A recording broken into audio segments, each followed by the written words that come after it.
guys, welcome back to my YouTube channel. Kembali lagi bersama aku Nesa Halim di Tell a Story with Nesa. Di Tell a Story kali ini tuh aku bakalan bahas tentang misteri batu gantung.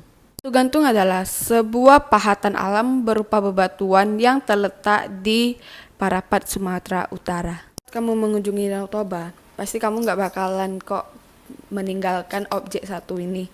Karena semua wisatawan yang hendak ke Pulau Samosir atau ke Danau Toba melewati perahu gitu, itu bakalan melewati batu gantung ini.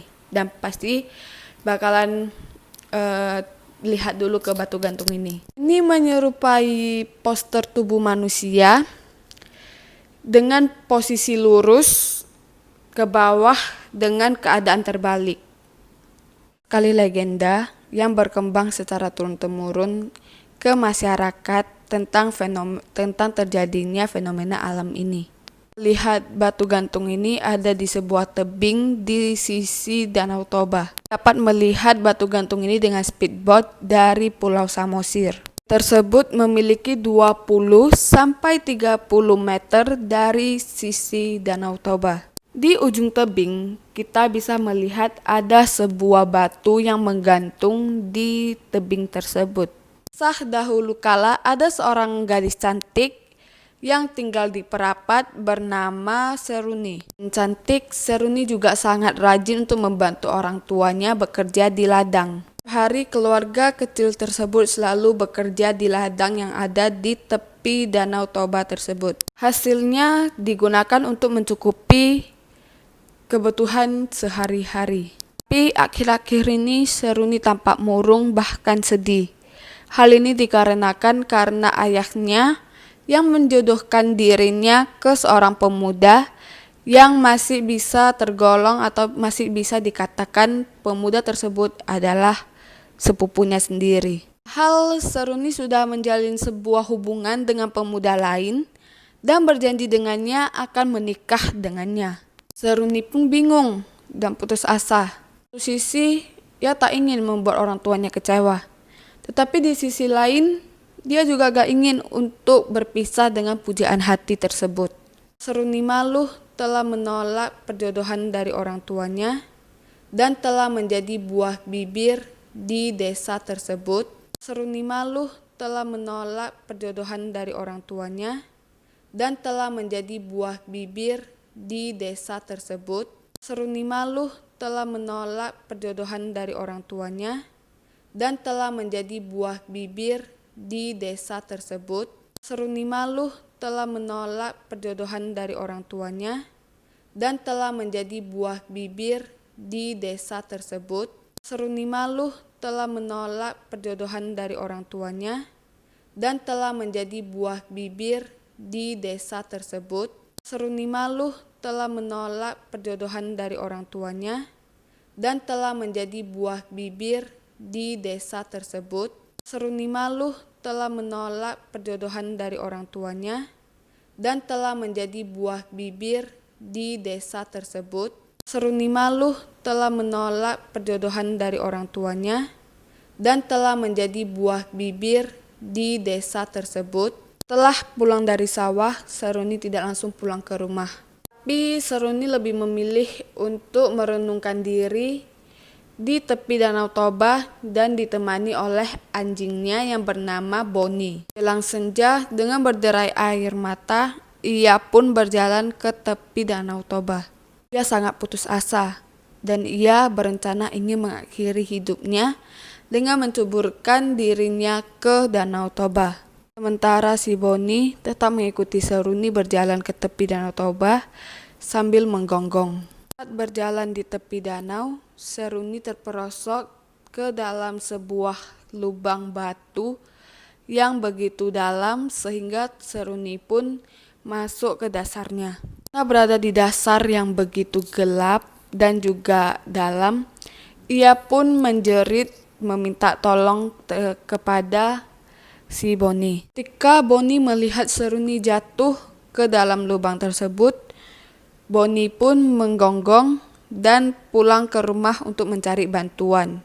Sampainya di rumah, Boni pun langsung bertemu dengan orang tua Seruni.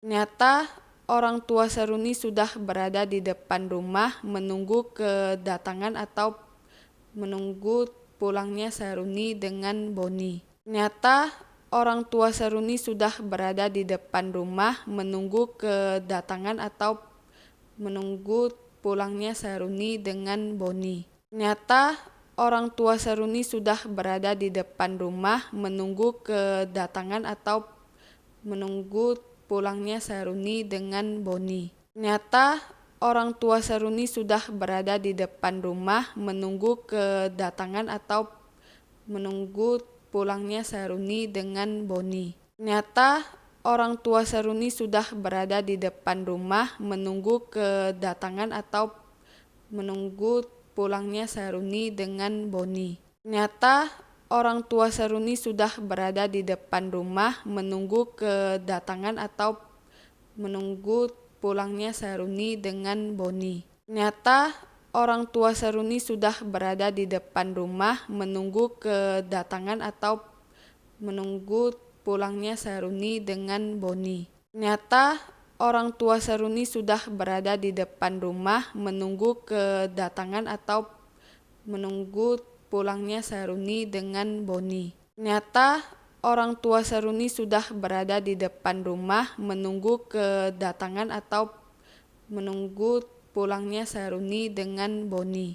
Setelah Boni bertemu dengan orang tua Seruni, Boni pun mencakar-cakar tanah, menggonggong, bahkan mendar-mandir.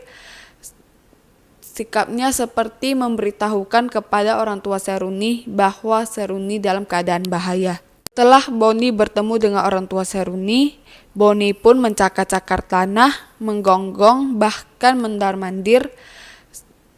Sikapnya seperti memberitahukan kepada orang tua Seruni bahwa Seruni dalam keadaan bahaya. Karena sadar akan apa yang dilakukan oleh Boni, Seruni pun meminta bantuan kepada warga, lalu mereka pun segera beranjak ke ladang. Semuanya pun berlari mengikuti arah yang ditunjukkan oleh si Boni hingga sampailah ke tepi di mana gadisnya terperosok di sebuah lubang. Terjebak di dalam lubang tersebut telah menguatkan hatinya untuk memilih meninggal dibandingkan hidup tetapi harus menanggung beban malu karena telah menolak lamaran orang lain. Terjebak di dalam lubang tersebut telah menguatkan hatinya untuk memilih meninggal dibandingkan hidup tetapi harus menanggung beban malu karena telah menolak lamaran orang lain. Seruni pun berteriak dari dalam lubang tersebut, "Merapatlah, merapatlah!" Di atas tepian lubang dengan bercucuran air mata, ibu Seruni pun berkata kepada ayah Seruni, "Pak, saya mendengar suara Seruni. Ia seperti mengatakan parapat, parapat, batu." Setelah ibunya mendengar suara dari dasar lubang, terjadilah gemuruh di sekitar dinding lubang. Perlahan dinding lubang tersebut pun bergerak merapat dan mengubur gadis yang ada di dalamnya. Kemudian terjadilah gempa bumi. Beberapa saat setelah gempa bumi terjadi, di atas lubang yang telah tertutup itu muncul sebuah batu besar menyerupai tubuh seorang gadis yang seolah-olah menggantung pada dinding di tepi Danau Toba. Orang yang melihat kejadian itu pun percaya ini adalah penjelmaan dari Seruni. Kemudian mereka menamainya menjadi batu gantung. Nah, tadi itu adalah mitos atau legenda batu gantung bermula. Konon katanya di area batu gantung tersebut pengunjung tidak boleh mengucapkan atau mengeluarkan kata-kata kasar atau kata-kata yang tidak senonoh karena itu akan membawa kesialan ke pengunjung yang mengeluarkan kata-kata kasar tersebut. Konon di dasar tebing juga terdapat sebuah lubang yang dihuni oleh makhluk bunien. Karena ucapan Seruni yang terakhir didengar oleh warga adalah parapat, parapat, dan parapat, maka Maka daerah di sekitar batu gantung tersebut dinamakan Parapat. Kini Parapat telah menjelma menjadi salah satu kota tujuan wisata di Provinsi Sumatera Utara. Guys, seperti itulah legenda atau misteri batu gantung. So, jika kalian suka dengan video ini, jangan lupa di like. Jika kalian juga suka dengan channel aku yang membahas tentang misteri-misteri, jangan lupa di subscribe dan nyalakan lonceng yang ada di samping tombol subscribe tersebut, supaya kalian tidak pernah ketinggalan jika aku ada upload video baru. Aku Nessa Halim pamit dan kita bertemu lagi di Tell a Story selanjutnya. Dadah!